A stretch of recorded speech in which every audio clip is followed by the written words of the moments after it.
Tá? E aí eu tenho alguns fatores aqui, né? Eu tenho fatores bióticos que determinam esse controle do crescimento da população. O que são esses fatores bióticos? As relações ecológicas. Vamos lembrar um pouquinho aqui, pessoal, né? Cai muito no Enem esse assunto.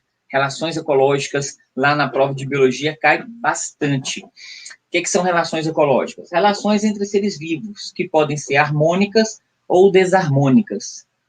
Então, eu vou ter ali alguns exemplos clássicos: mutualismo, protocooperação, comensalismo, inquilinismo, relações que não têm prejuízo, né? Relações harmônicas, que um ou ambos podem ter benefício nessas relações. Mas tem também relações que causam prejuízo para um ou para ambos na relação. Uma competição, um parasitismo, um predatismo. E são essas relações, do ponto de vista de fatores bióticos, que vão inibir, né, o crescimento populacional. Tá? Porque doenças... parasitismo é uma doença, né? São parasitas que vão provocar doenças. Predatismo é morte. Competição pode levar à morte ou alguma dificuldade de reprodução. Então, esses fatores bióticos vão limitar o crescimento da população. E aqui eu incluo também a população humana, né? Não quanto ao predatismo, por exemplo, mas quanto ao parasitismo. Existem vários parasitas que podem levar diversos seres humanos à morte, né? E isso faz parte desse controle populacional. Parece meio frio isso, mas isso faz parte desse controle populacional. Além de fatores abióticos, aqueles que não são vivos, mas que interferem na sobrevivência dos vivos, né? A temperatura, o clima, o tipo de solo, o pH dos ambientes, vários fatores que vão limitar o crescimento da população. Não apenas humana, mas também a humana. Ok? E fica representado isso nesse gráfico, fica bem representado nesse gráfico, né? Onde nesse gráfico aí eu tenho uma curva de potencial biótico, que é essa curva pontilhada, que está aí de vermelho, né? Repara que a seta ultrapassa essa linha azul, onde está escrito limite máximo do ambiente, né? Então, se não fosse esse limite máximo do ambiente, esse potencial biótico cresceria indefinidamente. Mas existe a resistência ambiental, todos esses fatores que a gente falou anteriormente. Essa resistência ambiental faz com que a curva de crescimento real seja essa curva verde, que ela vai crescendo, né? E aí ela alcança uma certa estabilidade quando atinge esse limite máximo do ambiente, quando ela enfrenta todos os fatores de resistência do ambiente. Acho que o Paulo quer dar um pitaco nesse gráfico, não, Paulo? Nossa, eu estou coçando aqui, minha língua está coçando para falar, estou esperando você concluir. Gente, a matemática é linda demais. Eu fico assim, arrepiado, né?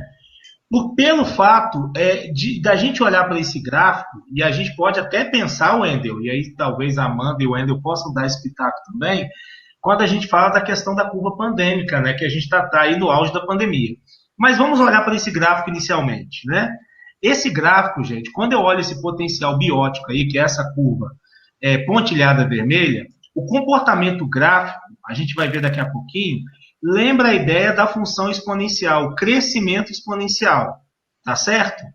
Então, a gente vai olhar daqui a pouquinho com maiores detalhes quais são as características principais de uma função exponencial. E essa relação direta que ela tem justamente com esse fenômeno população e com outros assuntos também, outros temas bem abordados no Enem. Agora, essa curva de crescimento e esse limite máximo do ambiente, eles são muito importantes porque isso aí é o real e o potencial biótico, Anderson, se eu estiver errado, você me corrige, tá? O potencial biótico é o hipotético, né? É o utópico, é o que seria, futuro do pretérito. Agora, a curva, não é isso? Isso. Beleza. Agora, esse crescimento aí, também, essa curva de crescimento verdinha, ela também é exponencial. E aí, gente, essa reta limite máximo do ambiente, ela tem um papel muito importante. Dentro da função exponencial, a gente fala que essa reta ela é a reta assíntota. tá? O que é esse nome assíntota? Assíntota é uma reta limitante do gráfico da função exponencial e também temos assíntota para outros gráficos, como, por exemplo, na função logarítmica. Na função logarítmica nós temos assíntota também, tá? E no caso da função exponencial, essa assíntota ela é horizontal.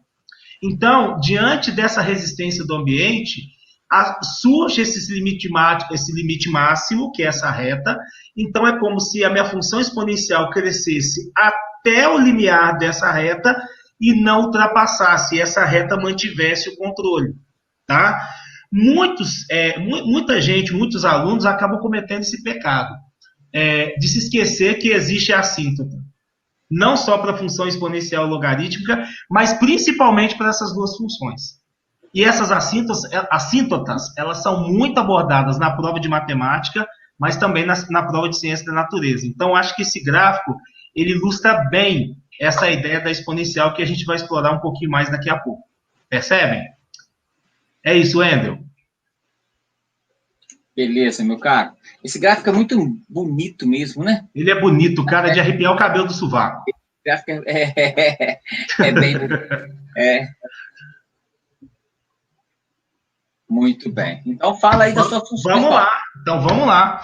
Então, gente, quando eu falo de exponencial, né, o próprio nome função exponencial vem de expoente, ok? Então, quando eu estou falando de expoente, pode dar enter aí, Wendel, por gentileza, tá? A minha variável, ela está no expoente, tá? Como, por exemplo, eu tenho essa função aí, f de x igual a 2 elevado a x. Essa função, vocês percebem nitidamente que o x é a variável, é a minha incógnita. E ela se encontra no expoente da função. Eu vejo muitos alunos confundindo, por exemplo, a função 2 elevado a x com x quadrado. Não. X elevado ao quadrado não é função exponencial. O x, nesse caso, está na minha base. É o que nós chamamos de função do segundo grau ou função quadrática, né? Mas nesses exemplos que o Wendel está plotando para nós aí, a gente percebe nitidamente que a variável incógnita x está no expoente. Então, no primeiro exemplo, 2 é a minha base, o 0,5 é a base, tá? O f de x igual a 1/5 aí, elevado a x, é a minha base, tá? E é muito bacana a gente perceber isso, por exemplo, não é o caso aqui, quando a gente olha, por exemplo, mitose e meiose, divisão celular. A gente vê exatamente a estrutura de exponencial. Gente, eu não sou mestre, doutor, estou dando pitaco na área errada aqui, né? Mas é isso mesmo. Obrigado, Edel. Vai. Mas quando a gente vê crescimento, divisão celular, a gente vê realmente, né? Você tem lá, por exemplo, né? Teve a fecundação, aí você tem lá o zigoto, não é isso, Edel? O zigoto? Beleza. Beleza, você tem o zigoto. Beleza, biparticiona, vai dividindo. O crescimento, a taxa é multiplicativa, percebe? E a função exponencial tem esse comportamento exatamente esse. Ou para crescimento ou para decrescimento. Quando a gente fala de tempo de meia-vida, por exemplo, lá na química, é decrescimento, né? O que é o tempo de meia-vida? É o tempo necessário para uma determinada substância se reduzir à metade, a quantidade que seja a metade da quantidade inicial, não é verdade? Então, eu posso ter crescimento e eu posso ter decrescimento. E quando a gente fala de população, que é exatamente esse assunto que a gente está tendo hoje, a gente tem o crescimento durante um determinado momento, mas tanto do ponto de vista humano ou na natureza de um modo geral, a Amanda e o Wendel foram muito bacanas aí de dar essa ideia. Acho que está na minha frente aí, Wendel. Deu ruim. Aí, voltei. Aí, obrigado, meu amigo. Mas eu vou falando aí, plota aí para nós. Então, vocês estão ouvindo minha voz, dá para a gente continuar.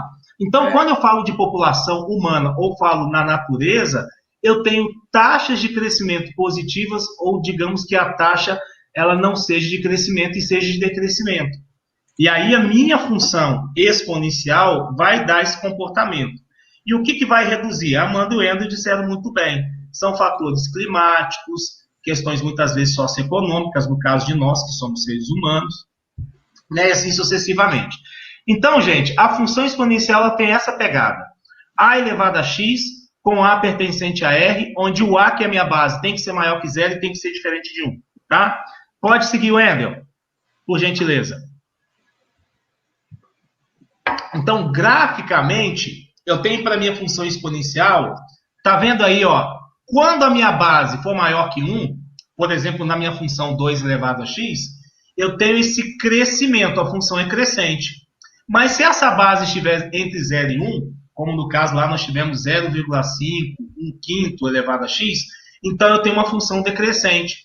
Então, quando eu pego na divisão celular, ou naquele gráfico que o Wendel acabou de mostrar, né, do potencial biótico, do crescimento, da reta limite lá de crescimento, ali a minha taxa era uma taxa crescente, porque a base daquela função, se eu fosse modelar matematicamente aquele comportamento, a base daquela função exponencial seria uma base maior do que 1, tá? Mas, por exemplo, no tempo de meia-vida, como eu falei lá da química, no tempo de meia-vida, quer dizer, é o tempo necessário para eu ter a metade da quantidade inicial. Então, a metade eu estou diminuindo. Então, nesse caso, a base é um valor entre 0 e 1, tá certo? E aí dá para a gente ver esses dois gráficos, ok? Pode seguir, Wendel, por gentileza. Em contrapartida, a gente não leva muito em conta, mas nós temos também a função logarítmica. E ela vem a calhar assim, ela vem aqui num momento muito bacana. Muito importante você saber isso, meu querido, tá? Na função logarítmica e função exponencial, elas têm uma relação muito forte. Por quê?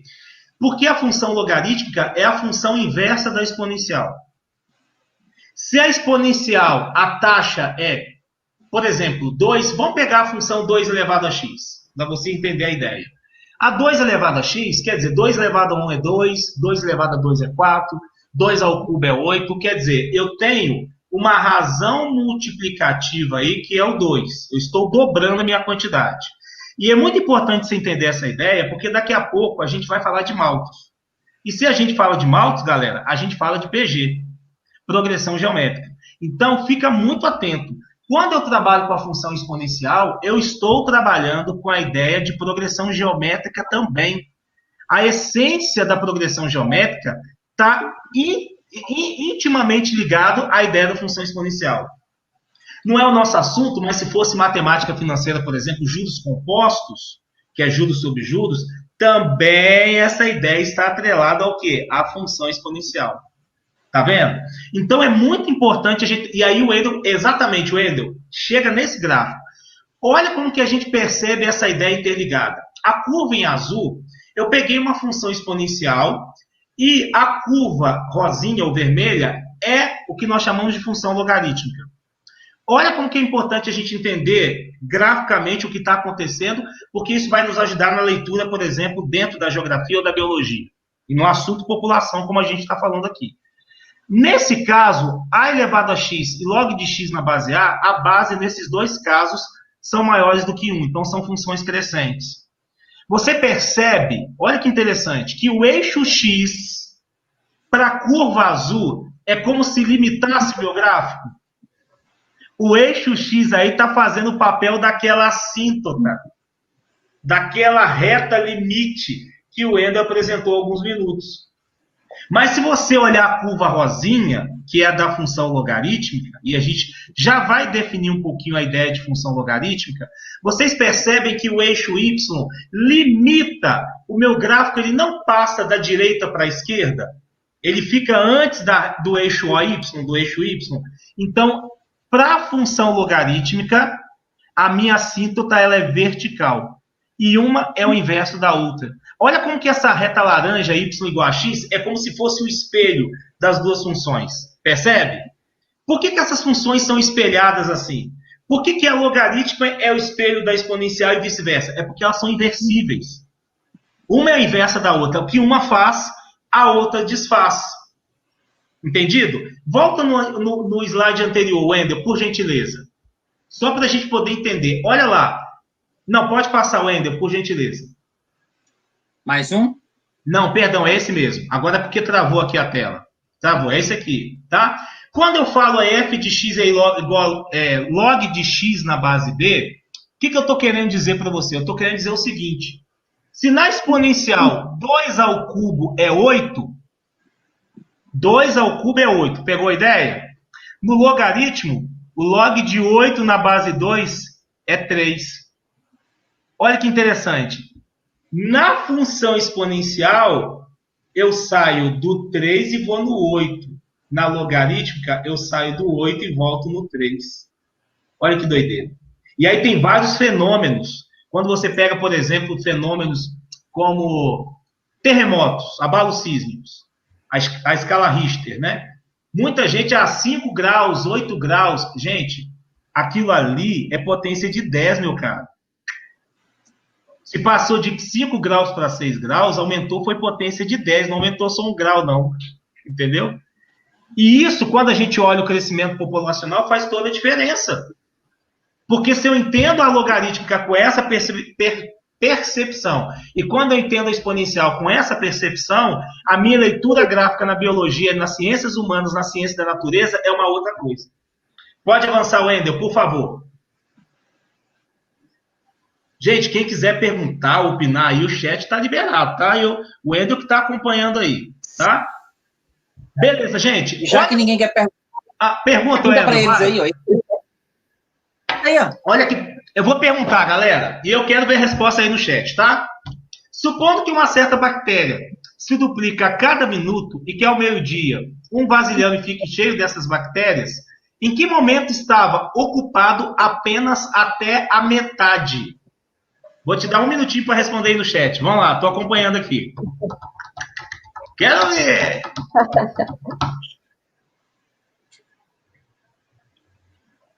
Quem vai arriscar aí? Estou aguardando, hein?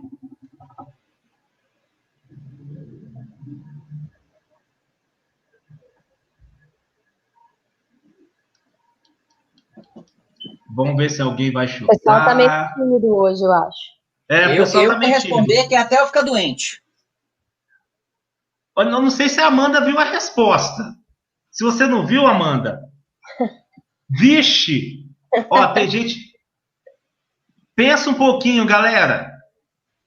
Mais 10 segundinhos, ó. Porque tá com certo delay, por isso que eu tô esperando, tá, gente? Quem é o Vailan aí? Karen Vailan. É a Karen? É. Karen, eu só tenho que te dizer que a tua resposta está correta. Pode soltar aí, Wendel. 11h59. Exatamente. 1 minuto antes do meio-dia. Gente, vamos pensar comigo. A ideia não é duplicar? Prazer, tá, Karen? Eu nem moro em Ipatinga, um parênteses aqui. Eu trabalhei muitos anos com o Wendel, já morei em Ipatinga, hoje eu moro em João Monlevade. Prazer e obrigado pela participação, tá? Amanda, a gente nunca se encontrou, né, Amanda? Não, ainda não. A gente vai ter essa oportunidade, né, Paulo? Vai. E aí, gente, voltando aí, então. Apenas 1 minuto antes do meio-dia. Porque se eu quero saber em que momento ele estava ocupando a metade, se a função é dobrar, então, para poder dobrar e ficar com o pote todo cheio, e se dobra a cada minuto, quer dizer que 1 minuto antes de meio-dia, às 11h59, eu estava na metade. Porque no próximo minuto eu consigo alcançar todo o recipiente, todo o pote. Beleza? Gente, bacana demais da conta. E aí alguns exemplos, só para vocês verem e perceberem. Como a gente acabou de falar de reprodução de bactérias, essa função que está aí, não assustem não, tá? É apenas um modelo matemático onde eu tenho uma ideia de função exponencial. E permita-me te apresentar, se você não conhece, tá? Esse camarada que aparece aí na função. Ó. F de t é uma função que depende do tempo. 1,25 dividido por 1 mais 0,25 vezes o e elevado a menos 0,4t. Quando você olha essa função, te dá Parkinson, né? Você começa a babar, dá tremedeira, a lua me traiu, aquela coisa toda. Mas não surta não, tá? Esse ezinho que aparece aí, esse cara, ele é um cara muito importante, inclusive para a biologia, inclusive dentro da teoria de população.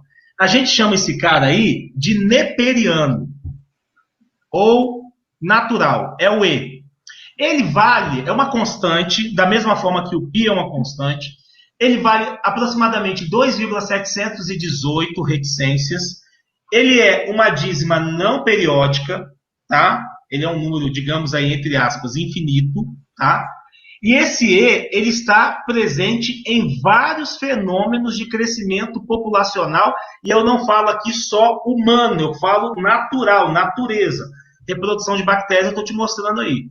Tá? Então, essa função aí é um exemplo de função exponencial, tá? Onde o E, que é a base dessa função, vale aproximadamente 2,718. O nome desse cara é o neperiano. Como o π está lá para a circunferência, aproximadamente 3,14, esse cara está aqui para fenômenos naturais, ok? Por favor, Ender, mais um. Aí, ó. Aí nós temos reprodução de peixes. É um outro fenômeno, tá certo? Também tem uma função ligada para esse cara. Só dá um enter aí, por gentileza. Olha lá, ó. P de P. Mas vai. Vai. Eu que sou desesperado, gente. Não, se vocês me conhecessem, eu sou desesperado demais. Então tá aí, ó. 10.000 dividido por 1 mais 10 vezes E elevado a menos T sobre 3. O E é o neperiano de novo. Percebe? Então, esse cara aí é talvez, junto com a base 10, que a base 10 está envolvido para notação científica. Então, quando você pega artigos, quando você trabalha com logaritmos, geralmente são na base 10. Você já parou para pensar que a maioria das questões do Enem de logaritmos vem na base 10, e quando você pega a sua calculadora, está lá na base 10? Por quê? Convenção, tá certo? Então, a base 10 é muito usada para exponencial, para logarítmico, a base 2 e a base E, que é esse 2,718, tá?